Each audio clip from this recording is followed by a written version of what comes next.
And it's now a pleasure for me to welcome you to the afternoon session of the Berlin International Economics Congress. Our next speaker is actually a very exotic speaker because he's only one of two official representatives from the private sector. So finally, I'm sure some of you are saying, we've had a lot of diplomats, some academics, as well as politicians. And here's really someone coming directly from the private sector at a CEO level. So in that sense, I think it's a wonderful chance for us to really interact with him, learn about his own company's experiences, as well as his own perspectives on the topic of the conference. Mr. Aleksej Jerman Blažič was born initially in Skopje, which at the time was former Macedonia, also former Yugoslavia. He's Slovenian, however, spent most of his life in Slovenia. Initially did his BA in the field of telecommunications. He then converted, as they say, to economics and science, which is what he did his MA in immediately after. Currently, he's also a PhD candidate, in addition to working as CEO of the company at the University of Ljubljana in Slovenia. To summarize his career, you can say he's worked primarily as a researcher and then later as a manager in the IT field for a number of different companies in Slovenia. And now, as I said, he is the CEO of SETCCE Slovenia, which is one of the leading software companies in Slovenia. Their main area of focus is e-business, electronic business. So essentially this whole transition of actually doing business processes electronically to avoid the paper trail, which I was explaining is something similar to my brother, who's doing actually a very similar job in the United States for the big pharmaceutical companies as well as telecommunications companies, which I think are also some of the industries where you specialize. So for many reasons, we really look forward to your lecture, and I think in particular, we're happy that you're here representing the private sector to help us balance also the speakers for the conference. So ladies and gentlemen, I'd ask you to please join me in a very, very warm welcome for Mr. Aleksej Jerman Blažič. Thank you. Thank you.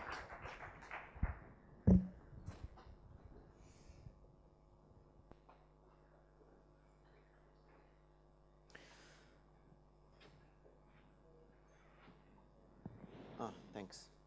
Oh, what did I do? This is not what I wanted.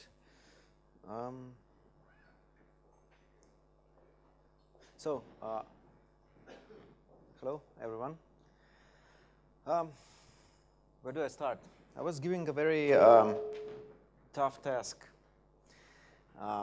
When I learned that this is a conference which is mostly presented by diplomats or people from the political sector, and I was invited to give a speech or to present my views on the multicultural diversity in terms of technology.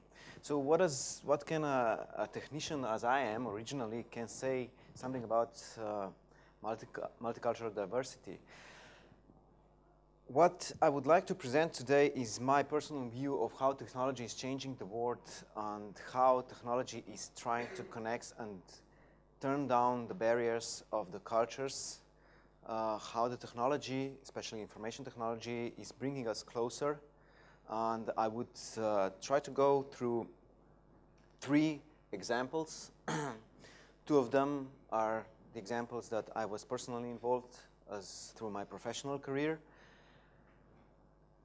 which is mostly, as Mark already said, I started as a researcher for the biggest institute in Slovenia, working for some international communities, international research projects, which were mostly funded by European Commission, and then I shifted slowly to more private and commercial sector, which is a company that is still very much involved into research, European-based research and national-based research as well. So technology and technology revolution, what can we learn about it? Technology revolution, also known as the second industrial revolution, which actually started back in 19th century, and it lasted apparently until the First World War. The invention of Bessemer marked the start of this revolution. And what is important for this period is that by this invention, the mass production of goods and services as we know it today happened. Originally, apparently, that was some production of iron and how to make it on a mass scale. It started in Europe, and then it was also placed in North America, and of course it's spread all over the world. So today the technology revolution delivers more achievements than at any time in the human mankind. What does it mean? We are faced with more products, more new products per day that we ever saw in our history. The basic or the fundamentals of today's technology revolution is communication and communication technology. And the impact that it has on the globe, on the human mankind, is that we communicate more. We share more information. We can make more friends in a day, in a week. The consequences, of course, are the global marketplace, global movements. We can use the technology to start some social movements, virtual nations, and we'll talk about it later on. This is the slide that was presented to me by one of the developers that work for our company.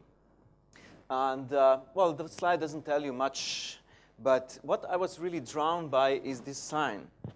Why anarchy? The thing is that especially in the sector of information technology, what is happening at the moment is a mesh of technologies, mesh of services. So everything is coming, and everything, like every new service can come up in a matter of seconds, minutes, hours, and then it can be replaced by another service. This is the reason why I really like this. Well, actually, the slide was about the development of the software, how messy it is within the development department. But nevertheless, what I learned and what I discussed with this developer, it's a very highly skilled developer, is that, yes, of course, this is the era that we live in. It's the era, the movement that was started in the 70s, and now these are the people that are not today CEOs, or they're like very skilled technicians, and they brought this movement into information technology, and this is why we are facing with so many changes every day. So what does this give us? Like I said, the mesh of products and services. Would you imagine, like 5-10 years ago, that you can share your daily moments right this second with hundreds of people on the world, across the globe? I didn't. I know that in some future, in my lifetime future, most probably I will be able to communicate with many people, but not on this scale. And how was this possible? It was possible, but by opening the door to services, to development of the services, which are, of course, based on a very, very solid fundamentals, on a solid grounds.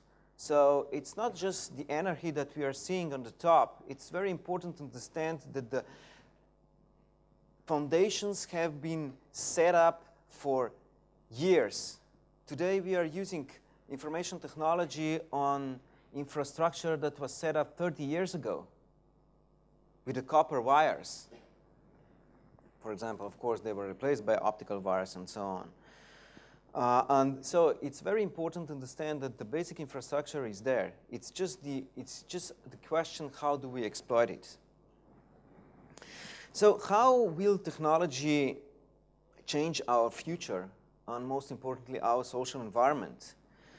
The technology will be in a phase where the services and the products will be delivered even faster than we can even anticipate. The technology will also be a very important tool to design and set up a very strong and economically strong nations. Manufacturing will remain in the development countries, while the services and the goods will be designed in the most developed countries. Infrastructures will be mostly self-monitored, meaning that we will not be even present how this infrastructure is going to be set up. But the social impact in this, in relation to technologies, of course, there are some facts that we are aware of. English, for example, with the globalization of information technology will remain the global language. electronic services or electronic behavior will become a very important part of our life. Even today already we use a lot of electronic means to buy. Amazon.com sells more electronic books than paperbacks. Which was a very important milestone a couple of years ago. Worldwide communities will rise. We are actually facing or are looking at one of the biggest nations, the Facebook nation, which, as we will see later on, has over 800 million users. National decisions will be made based on electronic media. We saw the movements in Libya, in Egypt, which were very, very heavily supported by electronic means through services like Facebook, Twitter, emails, and so on. And some other impacts, cybercrime, cyber threats. In Slovenia, just recently, I don't know how much, but I would assume that you are aware of the ACTA treaty. Yeah? And there was a big movement in Slovenia against the ACTA treaty because it limits how do we share information today, in some sense. And how many of you have heard about the Anonymous Group? Anonymous Group has released information that in Slovenia governmental pages, web pages, and pages of the biggest national bank will be attacked by Anonymous Group. Millions have been spent in order to protect these pages from the attacks. And this is the reality that is happening.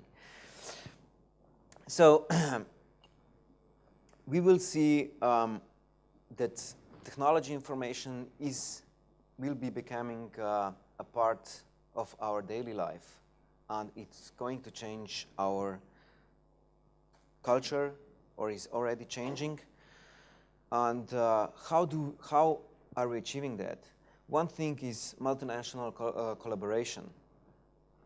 In order to set up such a global technology standards, we have to cooperate on the multinational level.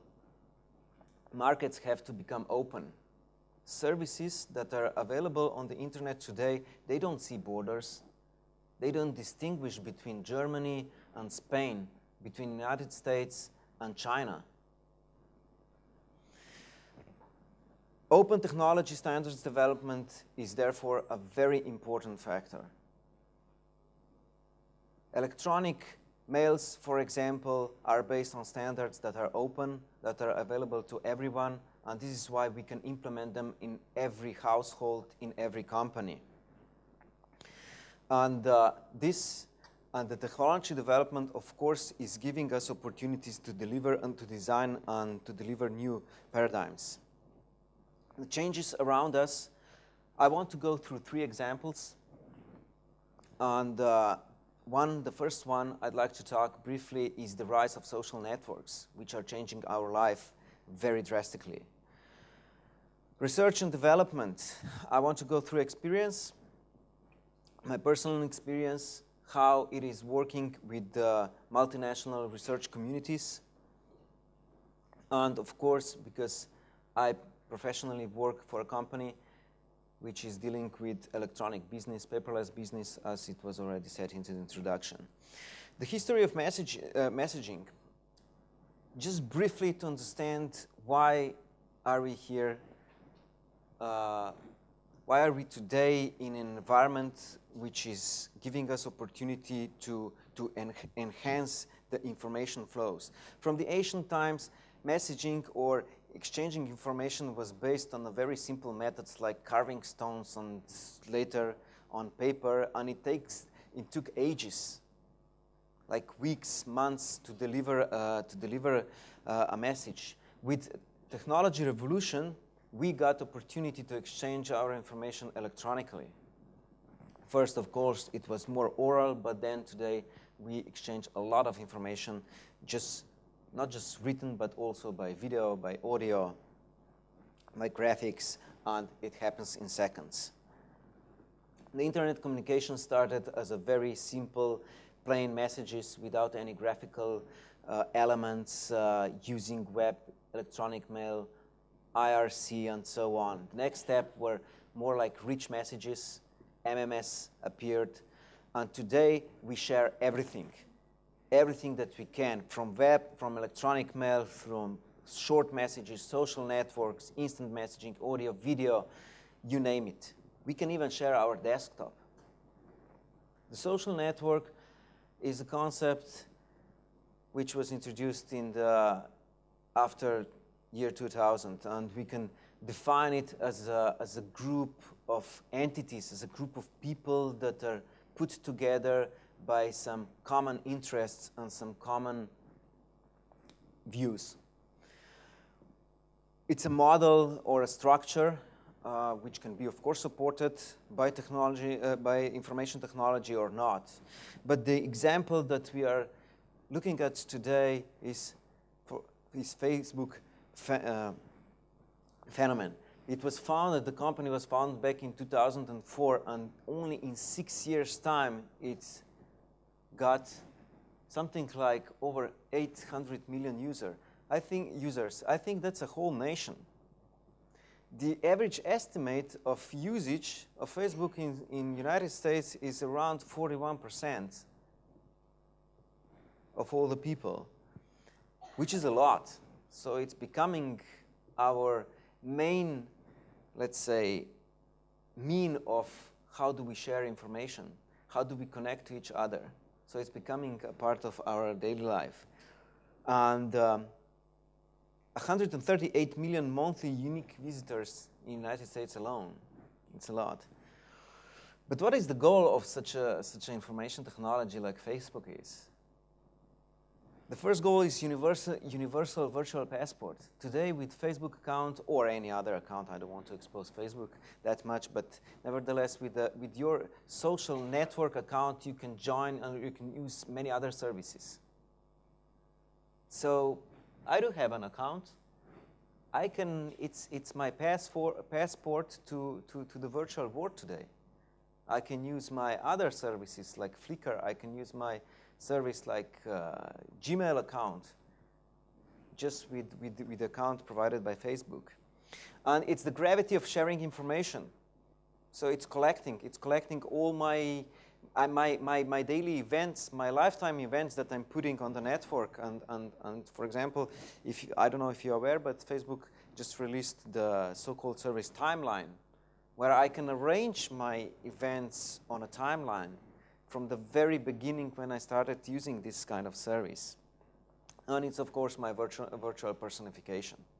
How do I interpret myself in the world? This is my Facebook account and a snapshot of it. And what can I do here? I'm communicating with my friend, with my brother in Lisbon, and with his friends in Lisbon. He's sharing a YouTube video clip. I'm sharing friends meet with my friend's father. My friend just got a newborn, and he's sharing his moments. So it's really a power. It's becoming more and more powerful tool in order to bringing different people in the world together, to taking down the cultural barriers, national barriers, just by exploiting the information technology and the way we can share our information, we can share our moments in life. The other example in information technology I would like to highlight is research and development collaboration. I don't know if you are aware of European Commission research programs, but in terms of funding, European Union is investing a lot of money into putting together different industries, different research communities together in order to set up new technology standards. Well, the research program has origins in Amsterdam Treaty, which is stimulating international cooperation. stimulating the knowledge-based economy, as the European officials would like to say it. The contribution is around 7 billion by year, which is a lot of money. And it's supposed to be generating over 200 billion GDP increase by year by the 2030. The programs that are available are like framework programs, which is the biggest one, Leonardo da Vinci, FAR, and so on. There are almost 200 different kinds of programs just for international cooperation. And the effect of this is, in my personal view, is that they do work. They do work. They do deliver a solid foundation in order to for different nations for different type of organizations to work together in achieving common goals. I'd like to highlight the framework program, which is one of the biggest. I personally was also involved into some of the research projects. The target topics, as of course, is software, our software services, security, nuclear research, and so on. Instruments that are available, like specific support actions, STRAP projects, integrate projects, and many others. My personal experience is in the 5th, 6th, and 7th framework program through most of these projects. And just to highlight one of this kind of collaboration is the Societies project that was started back in 2009. It is coordinated by the Waterford Institute of Technology with partners like Intel, IBM. They're the companies I guess you already heard about, with a budget of 25 million euros for the duration of 42 months. But what are we doing? We are not spending this money, obviously, just to sit down and say hello to each other. Well, the goal is to research in the area of, we call it community smart spaces. Now, what is that? Well, this is going to be a little bit hard to understand and to explain. But we are trying to bridge the gap between the pervasive systems and social networks. So we are trying to set up a new technology concepts that are going to support communication in more pervasive manner or more intelligent manner. So how am I be able to find the friends that they could be my friends? Because like we saw the example of Facebook, Facebook is based on making social contacts with the people that we know in the real life. But it doesn't give us enough opportunities to create our virtual community. So getting in touch with people that we could meet in real life or in the virtual world. So the Societies project is trying to support that, to support our daily life with giving us more suggestions, more opportunities, more services, and even to create new services, meta services, services based on services, and so on. And of course, in order to achieve that, we will be through the duration of 42 months, we will not be only setting up this webpage, but we will also be delivering some new concepts, some prototypes, some models. It's a long-term research. Framework programs tend to address the research that are not final products, but are able to support interaction and communication and cooperation with different organizations and different technology vendors in order to get new standards and to set up new foundations on top of which this mesh of services that I was talking before, this anarchy of services, will be able to run. The change through this collaboration project is, of course, taking down the economical borders. Collaborations of any kind of organizations, either private, non-for-profit, big enterprise, SME, everything is supported through the funding program. Cultural borders, working habits, and languages. Like the common language in this sense is, of course, English. But the working habits, as you can imagine, from Slovenia to Ireland and from Spain to Finland are a bit different. But this is how we are taking them, we are bringing them closer. So what are we doing? We share knowledge, we share progress, we share results. We share our businesses, technology concepts, paradigms and services. Everything is there. We exchange this in order to get new results, new technology concepts, new services. Of course, how do we do it is one way is by support of European Union from the research programs and of course by some internal funding which has to be part of it. The third example is technology standardization. Personally, I was involved into many international and national standardization on the technical level. I worked for Internet Engineering Task Force as well as for World Wide Web Consortium. And this is an example of cooperation on the national level.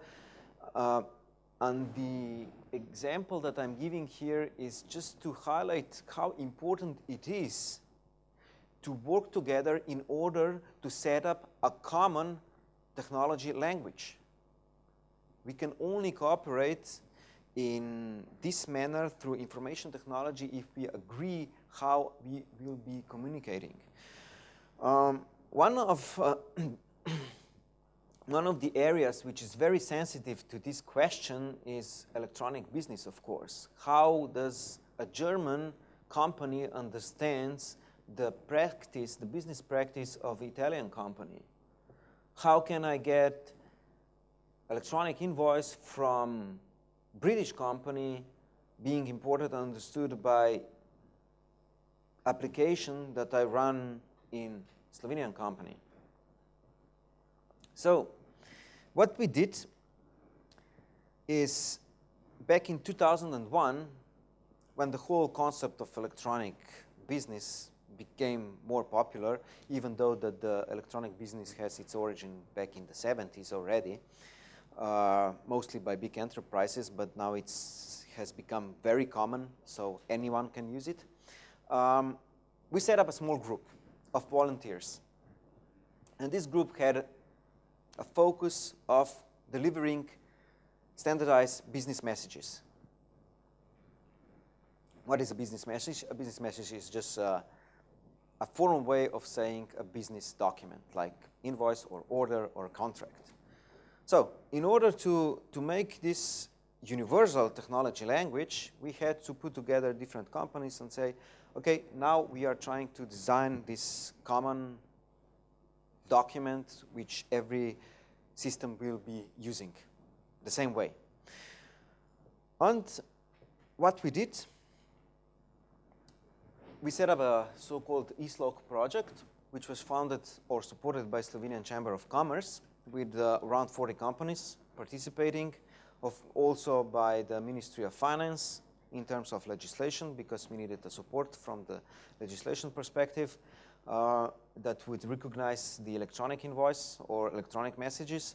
And the results were basic concepts, so we did not design only the messages, but the whole idea how companies can perform their business in electronic way. And we did even several implementations.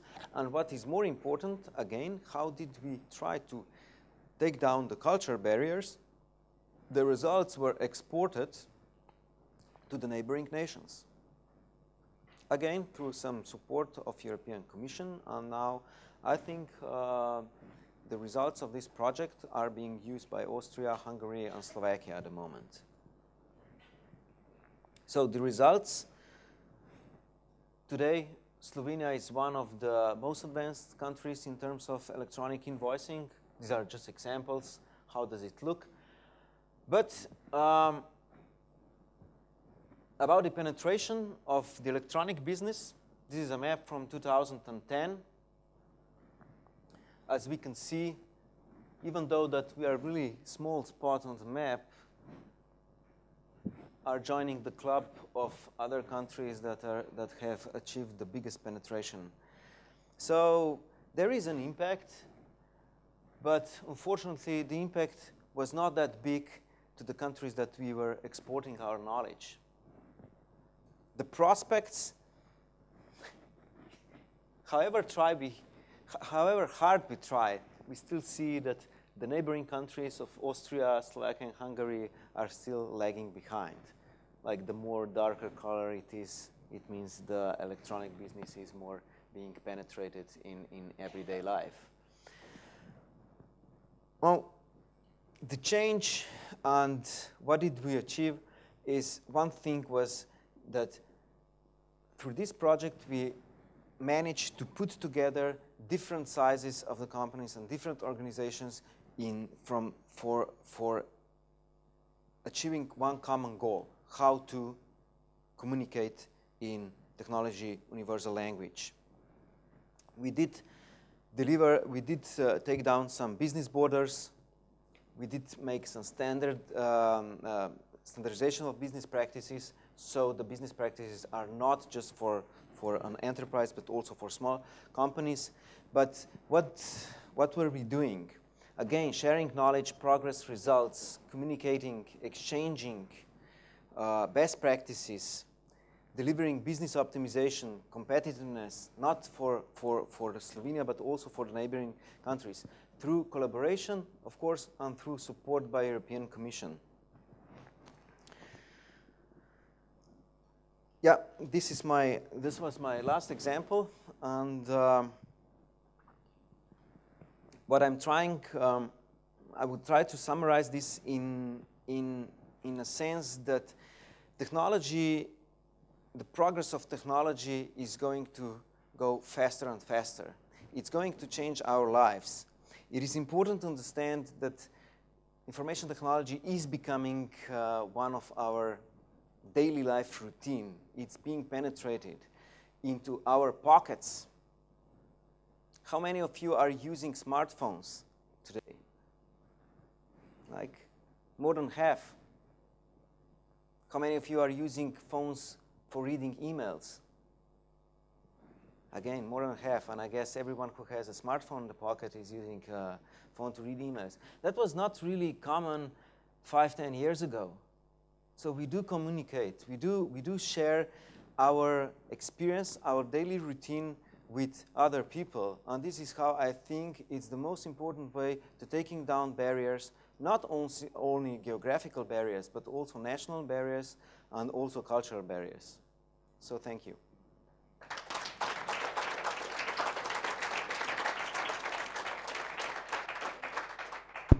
Very much for your presentation, and I'm sure that there are questions and comments. As I said, one of our few representatives of the private sector for the conference. We'll start in the front, please. Hi, my name is Anela Sinanovic. I come from Slovenia. You were talking about ACTA, and there was 14 days ago also a big protest here in Berlin too. I was one of those. I would like to ask you in which part of ACTA agreement you agree and which don't. And the second question, what kind of agreement we would need to make a synergy in the digital world between users, industry, and artists? Thank you. Okay, so the part of ACTA. My personal view of the ACTA is that it's a bit controversial. ACTA does deliver. It's very important to understand what ACTA actually is. We are facing the problem of copyright protection. We are facing the problem of, on one hand, and on the other hand, we are facing the problem of how to share information, which was most what my presentation was trying to say. The thing with ACTA is that it's trying to protect the problem of copywriting on one hand, but the thing is, where do we put the border between what is the copyright breach and what is the information that we like to share? And we have to understand that the ACTA has been driven mostly by the companies whose business is based on copyright protection, and this is important. When I was trying to get closer to what ACTA was about, I stumbled over this example of Switzerland. Switzerland is one of the countries, or it's one very nice example of the country which did a research on what does it mean to, what economical impact does it have the breaking of copyright rules. So, meaning the Swiss, they tried to do this example or this exercise. They said, okay, so if we stop or if we prohibit sharing copyright material over the internet, what impact would it have for the business which is based on selling the copyright material? The findings were shocking. The people that are exchanging copyright material over the internet actually were also one of the biggest buyers of the copyright material. So the Swiss, they said, we will not stop doing that.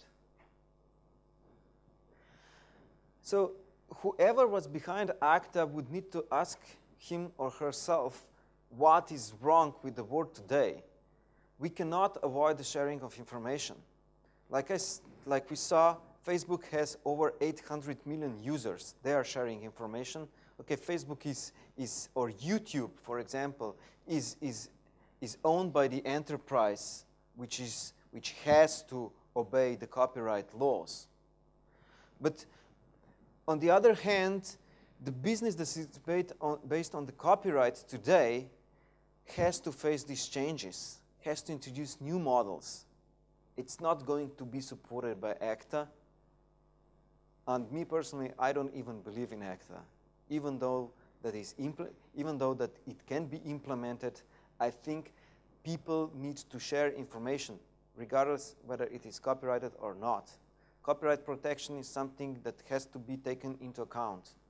But even if I'm sharing my music over FM radio, there's no mean to protect from someone repeating that music all over again on his audio system. I cannot do that. And it's the same thing is happening with the internet. What was the other question? I'm sorry. What kind of agreement we would need to make a synergy in digital world between users, industry, and artists?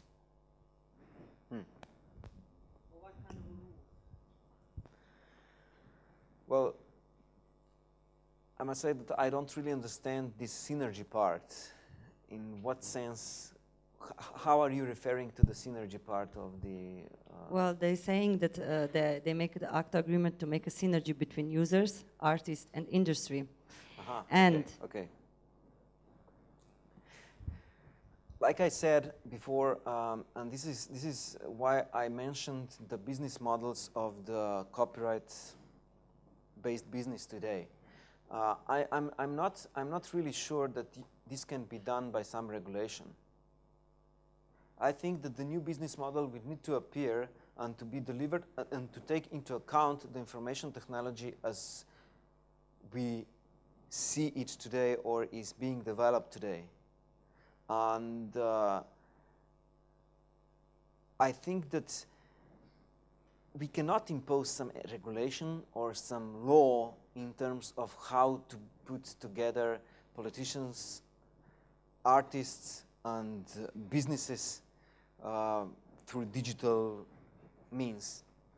There's nothing like that, I would say, exists anywhere in the world. I'm not really sure if we can do that. We just have to take information technology for granted. It's there. It's becoming a common good. Finland, for example, quite a while ago, Sweden, quite a while ago, decided that the telecommunication infrastructure is a common good, meaning that the prices of using telecommunication infrastructure was defined by the governments, not by the telecommunication industry. So it's like a forest today. It's like a lake in Finland, like a forest in Sweden, like a fjord in Norway. So it has to be accessible to everyone, with the same, based on the same conditions. And of course, the business has problems with that because they cannot put high prices anymore. They have to lower the price calculated on some calculations on how much investment has been done and how much does it cost to support and to maintain this infrastructure.